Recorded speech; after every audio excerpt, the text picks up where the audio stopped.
Good morning. Good morning. This is Charles Coachman, and this is Coachman on Real Estate.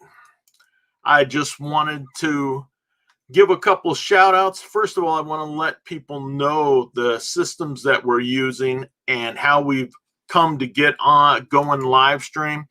And I owe a lot to growliveacademy.com. We are using and utilizing the StreamYard.com platform, and we are also utilizing Hippo Video to keep in touch with our clients. So again, growliveacademy.com and StreamYard.com. And I've got links for those. I've got affiliate links. If you would like to use those, we would certainly appreciate that. And I want to give a couple of shout outs real quickly before we begin with today's guest. And we are still waiting for our guest to get linked up. Let's see. Take this down. One down. Let's get up here. And we've got birthday shout outs to Liz Landry. Liz is a realtor out of Jacksonville, Florida, and she is also part of Keller Williams, one of the instructors and coaches out of Keller Williams. And Liz has been doing this for quite a while. You couldn't tell by her youthfulness, but she has been doing this for quite a while. And then happy birthday to my friend Peter Flores. Peter and I have been friends since we were little kids out there playing tackle football and baseball and whatever else came our way. Peter is now has a roofing company out in Antioch or Brentwood. And one of the things I like about Peter is he's also a big music fan and has his own band. And they travel around and do quite a few gigs when they were allowed to travel around, but doing quite a few gigs throughout the Bay Area. So Liz and Peter, happy birthday to you. Happy birthday, and I am looking forward to when we can get back together again. And if it's your birthday out there, happy birthday to you. Enjoy it. Enjoy. So let's take a quick look here. Again, I am waiting for our guest to come on. We have not linked up as of yet. And that is going to be David Castillo with Farmers Insurance. And I am just going to reach out to him again and see if I can get a hold of him.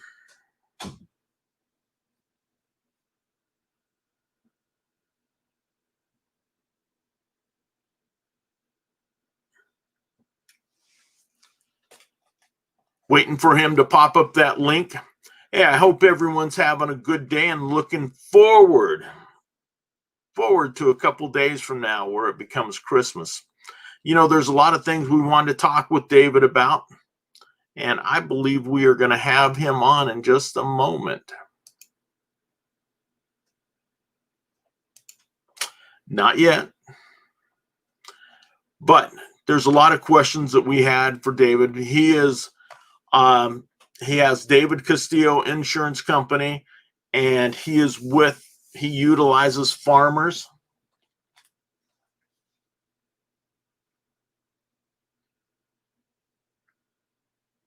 David. Yeah, I think I just kept pressing buttons and I finally connected to you. Well, I need you to connect that link because you're on my phone now. Okay. All right. So I'm gonna click on the link. Got it. And it just says done. So let me disconnect here. Go and disconnect. So this is what live can be like at some points, and we're going to get this done. Dave, just let me know when you're linked, and we will get together. So knowing about our home insurance is very, very important. You can't even get a loan unless you've got your insurance lined up. We want to make sure that we get that done. And Dave is one of the guys that I turn to for great information. And I look forward to having him in here. I'm going to send out this invite one more time so we can make sure that we get this.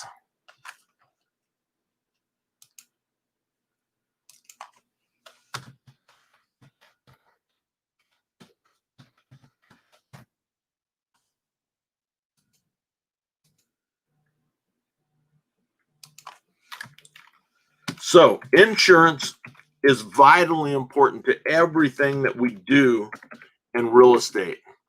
And you need to make sure that you're covered, because you can't even get your loan, as I was saying. You can't get your loan unless you have your insurance. So let's see. I'm going to send that one more time over to him and see if we can get out of here.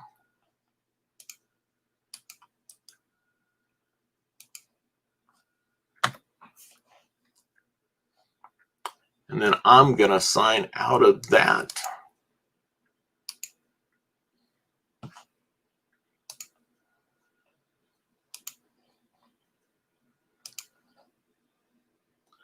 Dave, just want to know if you're there. Okay, right now we do not have David. We're going to be talking with him about insurance, as I said. We want to make sure that we get that covered. Sometimes this happens. It's part of going live and we can't connect to a link. For whatever reason, we can't get connected. But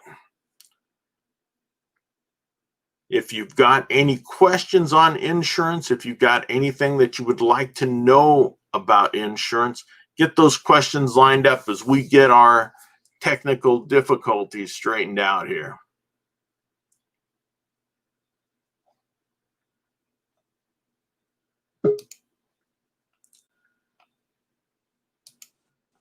I'm seeing Linda. Hello, Linda. Hi, hang on. We're trying to get it set up here for David. Ah, there we go. Okay. That's the man. Very well. How we doing, buddy? Oh, doing wonderful. Thank you so much. Well, we are live, so we are ready to go. I like being live. There you go. Let's be live. Hey, Linda June. Hey, So good to see you. you too, huh? I was trying to see if we can make this picture bigger on our side, but I don't see anything That's good. Yeah. All right. Get you over there. There you go. So, David, we're gonna plow right in. We're gonna start with where you were born and raised. San Antonio, Texas. Have you heard of that place? I have. Yeah. I have. Born and raised in San Antonio, Texas. Yes, indeed. Awesome. Tell us a bit about your childhood. Oh, yeah. Beautiful childhood. Lots of sports, lots of sporting activities, mostly baseball, fishing, hunting, football, you name it. Even played a little basketball. But every time I played basketball, the whistle followed me, either double dribbling or, gosh, all of the errors. It's like, and I'm not a tall guy, but take Iverson, right? Small guy, cat-like moves. We had guys like him on our team, but it wasn't me. Got it. Hey, so where did you go to school at, David? So San Antonio, elementary school, middle school, what they call back then junior high, and that's where I excelled in sports. Our football team, a small little impoverished neighborhood, but we had a good football team. We managed to make it to the championship and play at Alamo Stadium. Alamo Stadium is where the big boys played. If you could imagine, junior high kids, were 12, 13, 14, being able to get on a bus and travel uptown. We were kind of out of our element, and I was the cheerleader of the team, so to speak. You know, I played guard, but I also pumped everybody up. But we were just out of our element, intimidated, and we didn't do too well. But we got to the big game. That's awesome. Good memories. That's awesome. Where did you go to college at? And tell us a little bit about your college experience. Yes, I went to college in San Bernardino. San Bernardino State College, it was called then. I went there for 4 years, got my degree in poli-sci. Enjoyed it, got involved a lot in the Hispanic movement, very active in that. Studied hard. I remember staying up till like 2 a.m. studying, and I still got a C. It's like, you know, it's like, how can I get an A in this? You know, I was disciplined, but maybe not as disciplined as I should have been. But yeah, I graduated. I got my degree from San Bernardino State College. Awesome. So tell us about your experience prior to becoming an insurance agent. Okay, I think the question was like business experience before becoming an agent. Yeah. I was thinking hard about that. What experience did I have before entering the insurance business? Does a lemonade stand qualify for that? There you go, lemonade stand. Hopefully that was before college. Yeah. But yeah, as soon as I entered the insurance business, there was a person, his name's Roger. He mentored me, showed me how to, you know, balance my business checkbook, how to write down, how to document your sales, how to follow up on sales. Really good mentor. And he, you know, I credit him with a lot of my success in the business. And he was in my life for a real short period, but a lot of impact. Yeah, I got a lot of impact from him. He was very helpful. Yeah. Awesome. So now tell us about your business as an insurance agent and an owner of your own company. So we entered the insurance business after college. After college, I married Linda June. God was looking after me when he found Linda June for me. And right after we married in San Bernardino. We moved to San Jose. Her aunt, our aunt Linda June, housed us and fed us and never asked for anything in return. So another person very had a lot of impact in my success. So in 77, we entered the insurance business. That was the disco era, the year that Elvis died. And a year after entering the business, I opened up my own office and hired my own assistant. And what does that mean? Well, that means you have to have enough income to pay for office expense, the lights, advertising, your assistant, etc. So yeah, that was, I jumped right into it, and we were lucky enough to be able to acquire clients by referrals and also a lot by cold calling. If you remember back in the late 70s when I was cold calling, there was no such thing as an answering machine, right? So everybody answered the phone. So like, here's David calling, I got you, right? So they have to talk to me. And I was fortunate enough to get clients, get appointments from clients like the next day or the next week. So yeah, all of those calls that I made, which were like 10, 20 calls per day, really helped me acquire, a large book of business. And I can remember it being 5 o'clock and everybody, going home. And that's when I went into gear and I started cold calling. And I enjoyed it. I wasn't intimidated by, rejection. Awesome. Hey, now how many agents are part of your office currently? At the moment, it's myself, a licensed agent, and Linda June, the other licensed agent, and one assistant. So we're a small operation, and we've had success with that operation. And one of the reasons is Noel, who helps us. He does the work of 2 or 3 different people. He really does. It's like we're very, very fortunate to have him. That's incredible. That's great. So Why should a person seek out a local insurance agent instead of going with one of those that's on the TV all the time, say like Geico and one of those other companies? Yes, I wasn't going to name any names, but yeah. I'm throwing it out there. One of them starts with a G and the other one starts with a P, right? They're online insurance companies. And I would have to say that errors and omissions, which we all have to carry as professionals, really plays a major part in who you go to. Now, if you call an 800 number and they happen to offer you low limits of liability or low coverage on your dwelling, and there's a loss, who are you going to go after? You know, who are you going to sue if it gets to that? Who's going to be responsible? Well, in our case, it's our errors and omissions. We never wanted to go in that direction because it doesn't look good on our record. Of course, the Department of Insurance will probably get involved, and it doesn't fare well with clients. So, you don't want that on your record. So, when you deal with someone like us directly, we have to be very conscious of the limits that we offer you. It has to be adequate to your income. It has to be adequate to your net worth. The value of the coverage has to be adequate for the size of the home. So that's principally why you want to seek out somebody who's independent and somebody that, if you have to, you're going to have to go after them. Well, we're protected by errors and omissions. Hopefully, it never occurs. Okay, so when you're getting ready to meet with a client, what should the client have prepared for you? Yes. So that consultation's successful. Yes.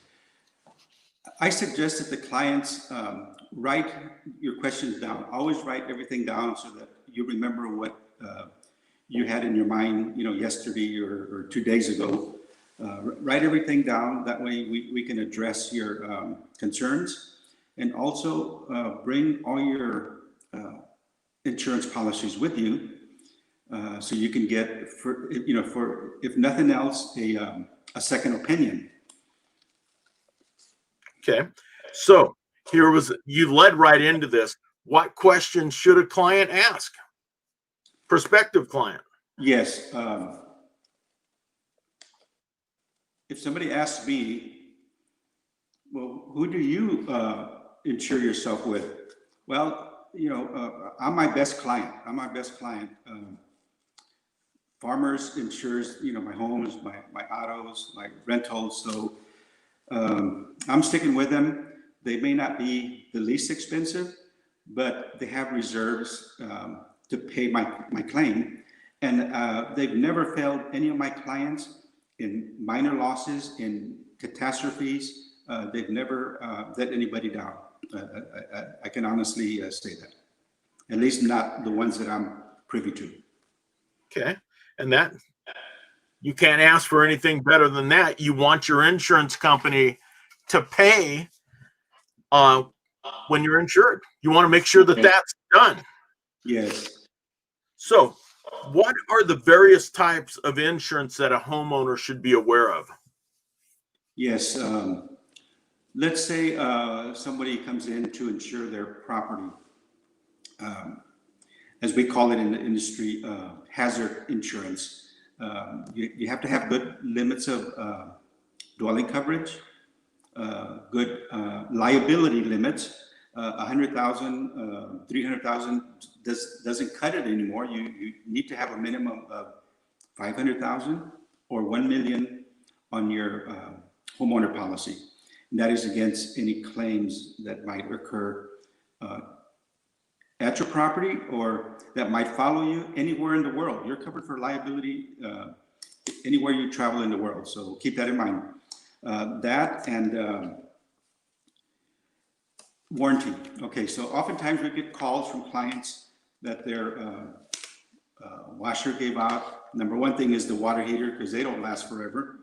Water heaters give out, other appliances give out. So unless you have good reserves, buy a home warranty policy. Buy a home warranty policy so that you can get, right back on the road. Earthquake insurance is important if you have a lot of equity in your property. Earthquake insurance. I have earthquake insurance because I owe very little on the house, and I have really too much to lose. I have reserves to pay any earthquake loss, but do I really want to use my $400,000 to rebuild my house? I'd rather pay the premium for earthquake insurance and have the insurance company take the risk of earthquake. And then besides that, an umbrella policy is a good advice for those that have the net worth to protect. Okay. One of the things that I would ask about, it used to be that earthquake insurance was very, very expensive. What is that running now? Let's say on $1 million. So I can tell you that on my property at $400,000 of coverage, I'm paying about $1,900 per year. I split that in 2 payments, and that's how I justify it. It's about $1,900 for a $400,000 to $500,000 home. Granted, it has a high deductible, Charles. Your deductible is going to be 15% of $400,000. That's your deductible. Doesn't mean you have to pay that up front. That's going to be deducted from your settlement. Okay. And that makes sense then. And that's a lot better than trying to come up with that 15% out of pocket. Yes. Okay. Great.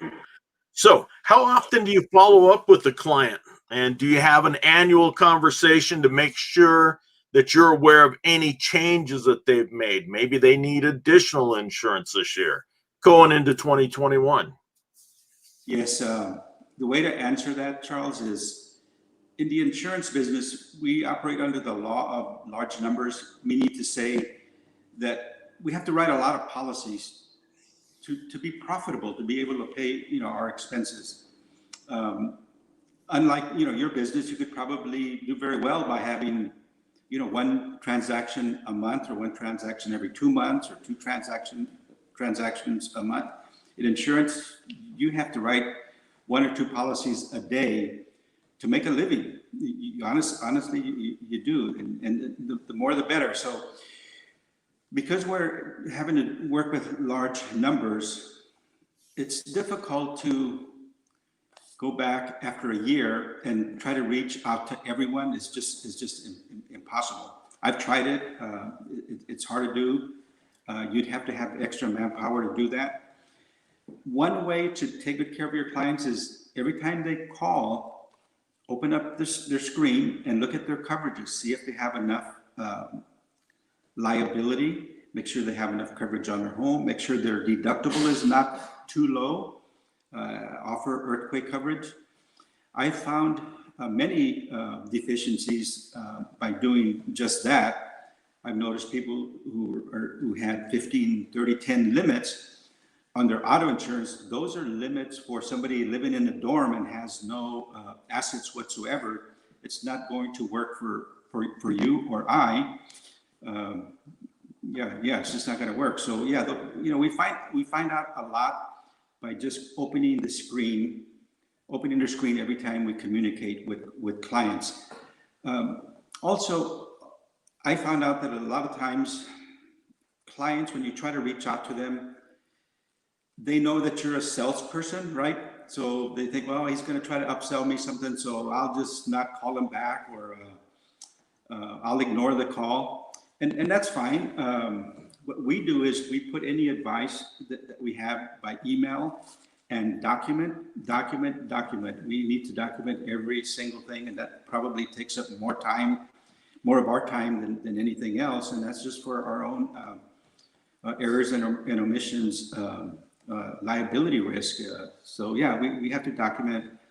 And clients, they have a responsibility as well to communicate with their agent.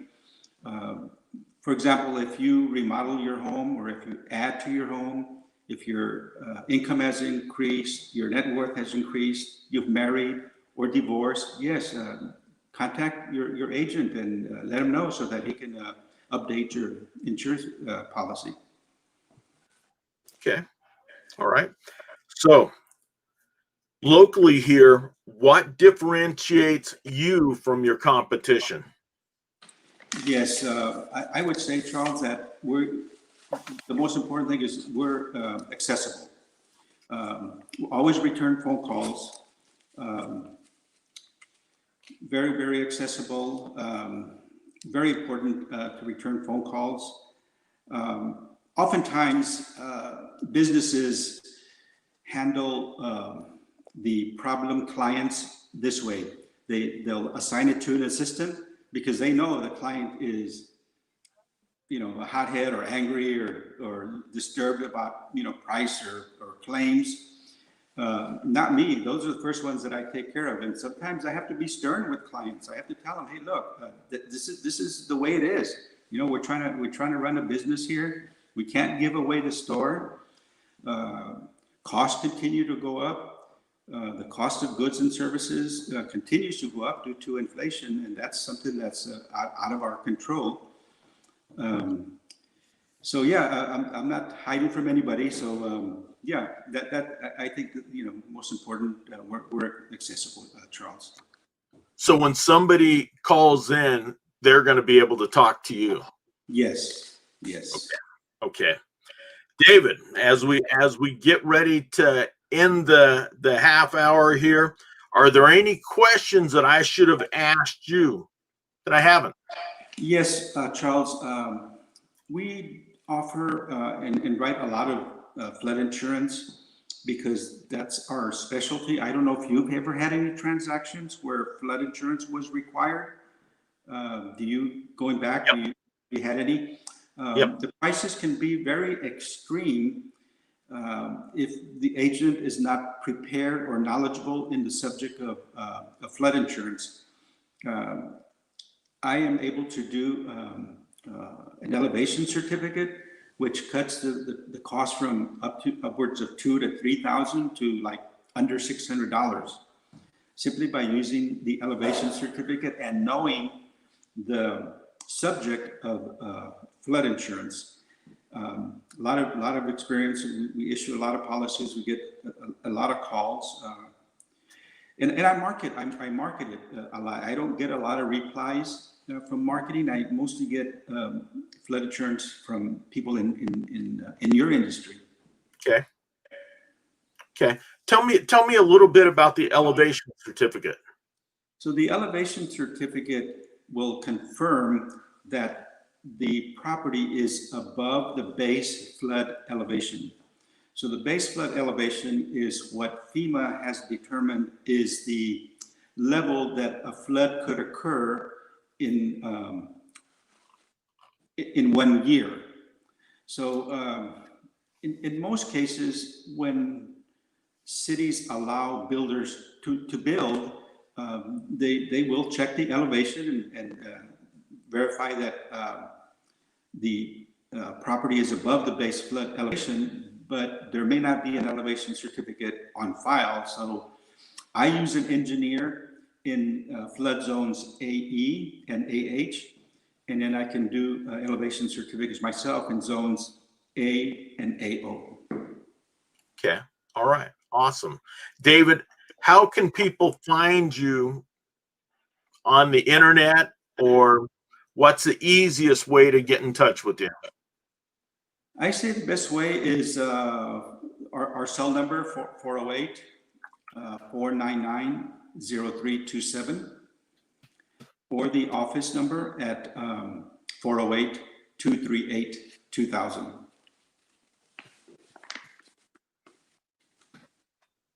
Let's see. I want to make sure that we've got that. Show that. So 408-499-0327 or 408-238-2000. Yes. That's how you can get in touch with David. And I would recommend David is one of the best fellows that I know in this industry, and I really appreciate him because he is very knowledgeable on the subject, and you're not going to find nicer people. So, David, Thank you so much for that. hold on for just a moment. I'm going to close this off, and I'll be right back with you. Hold on. You got it. Thank you. So, this is Charles Coachman. This is Coachman on Real Estate. We just had David Castillo and his insurance company, a Farmers Insurance Company, and David Castillo Insurance. I, again, suggest that you reach out to him if you are in need. David is one of the best guys in the area. So, we are going to be back with Coachman on Real Estate on Monday. We will go over all the different activity levels that have happened in Santa Clara County, from Palo Alto down to Gilroy and then back up to Milpitas. So I wish everyone a very Merry Christmas, and I look forward to seeing you soon and next week on Coachman on Real Estate. Have a great day.